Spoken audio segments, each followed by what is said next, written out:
It's our final Sal Pal Friday for 2017. The Eagles taking on the Raiders. And it is Mr. Sal Paolantonio, ESPN's NFL reporter, brought to you by Dunkin' Donuts. Fill up on Eagles game day with $1 medium coffees. Welcome back, Sal. How are you, pal? Oh, I'm doing good. Merry Christmas to you and everybody at the station and all your listeners out there in South Jersey. You too, Sal. I was walking around the other day, and someone said they were looking forward to hearing you on this very show because they wanted to hear if the sky has fallen in on this Eagles defense over the last couple of weeks. That seems that has trumped the Nick Foles. The concern about Wentz going out. The defense has trumped it. Yeah, well, I think their secondary's got some issues.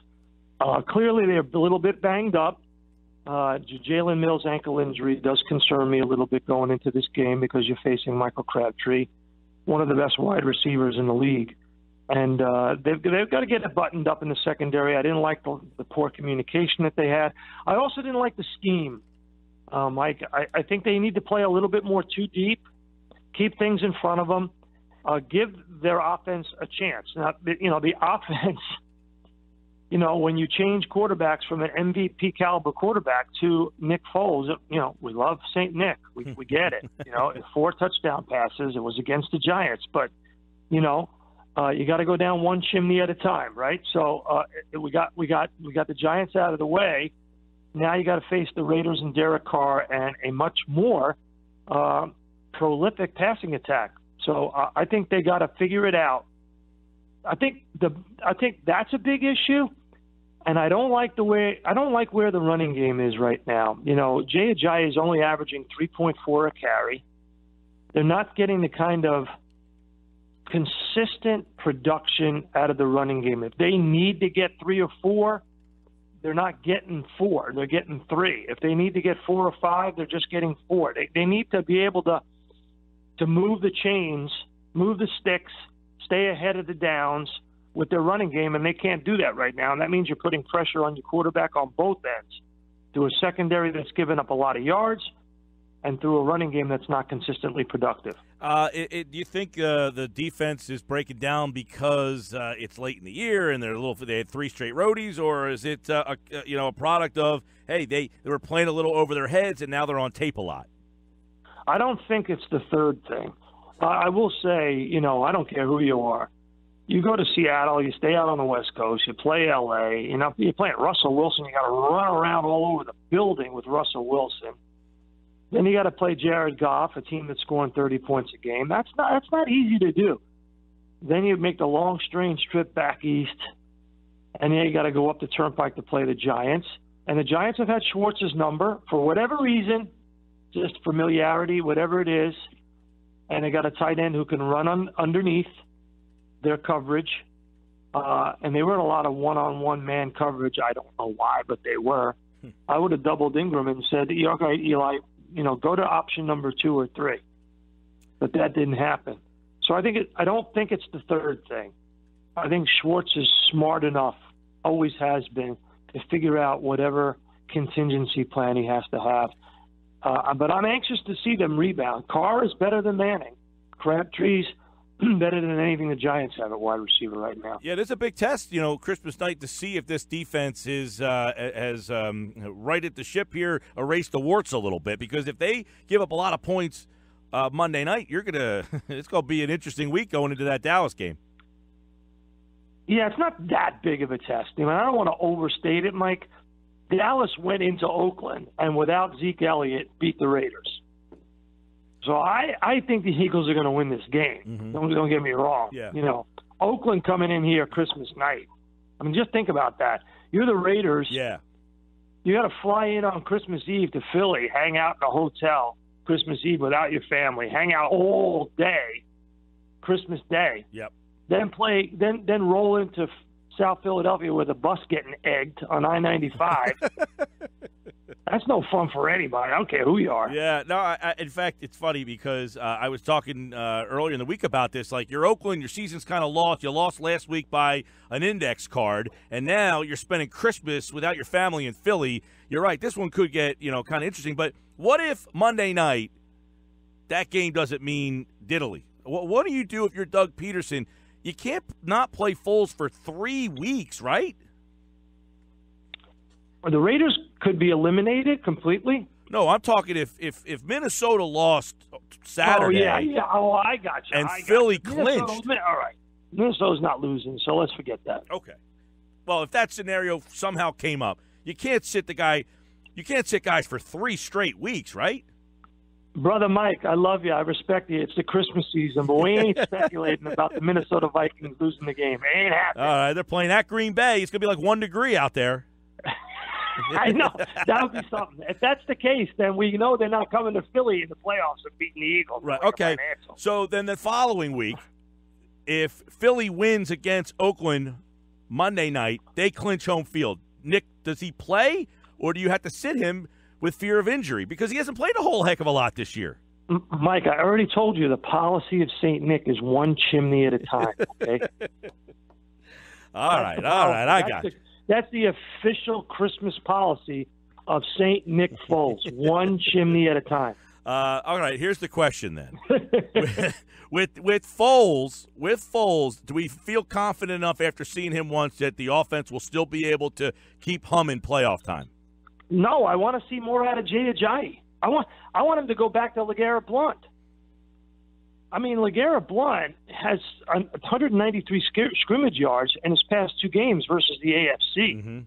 96.5. There's a number for you. So, yeah, I mean, and Corey Clement has 3 touchdown passes in his past 2 games at home. So, to me, I want to see more.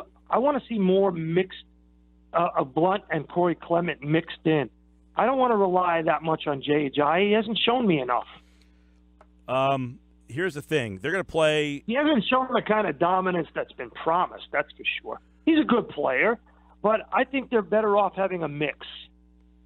And he was asked about that. That was the first question he was asked in his press conference, about the running back rotation. Is he married to that concept? And he just he spins around on that one a lot. It doesn't seem like he wants to commit to anybody. Who's that? Doug. Doug? Yeah. Listen, Doug has been saying that since training camp. You and I talked about this in September, if you remember, on your show, one of the first shows I did with you. Remember, Doug was like, hey, it's going to be a situational game plan with the running backs. And people wanted to press him, and he's kept to that philosophy. And the team's number 2 in rushing. They're right behind Jacksonville, so he's doing something right.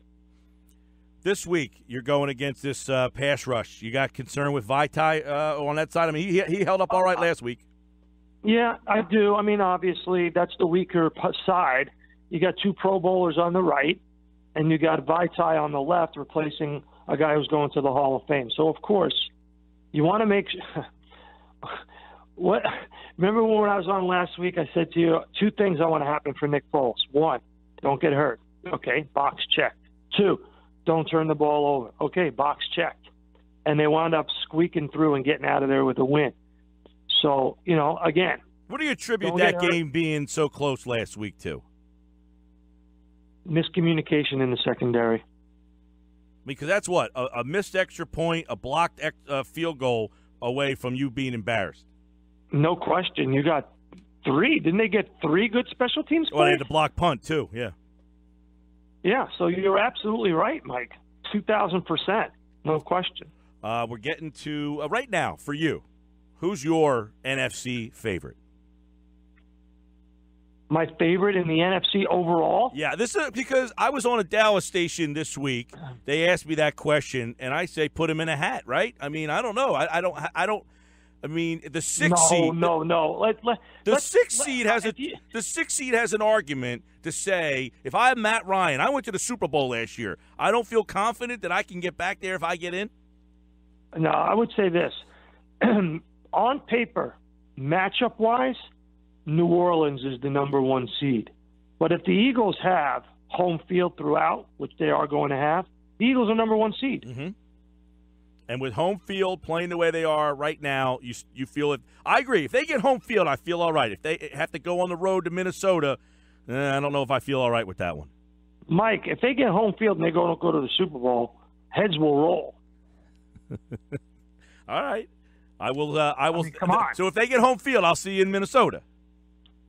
If they get home field, I'll see you. You going to have your show up there? Yeah, we'll be there. Make sure you bring the Dunkin' Donuts. And I know they have a Dunkin' Donuts in Minnesota.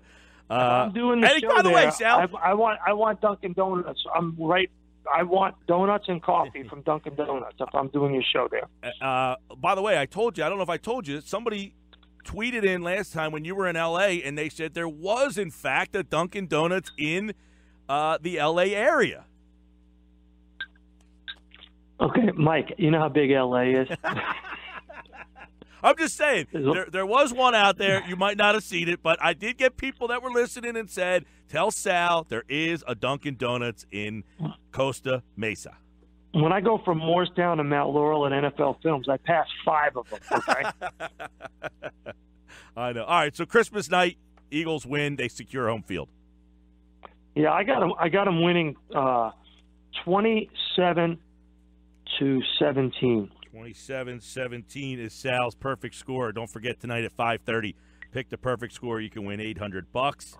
Dunkin' Donuts, powered by Dunkin' Donuts. Fill up on Eagles game day with $1 medium coffee. Sal Paolantonio here on the Sports Bash. Don't forget Sal Pal ESPN on the Instagram for the instant analysis. Oh, yeah, we got a good one coming up with me and Greg Cosell, the godfather of the matchup show, on the Raiders-Eagles game. And you got to watch the show this week. I mean, it's a tremendous Christmas special on ESPN. And we have the Instagram instant analysis on Sal Pal ESPN on Instagram. While I have you, can you give us any insight on your friend Louis Riddick? No, I can't, actually. We didn't talk about it. We were so busy with the show.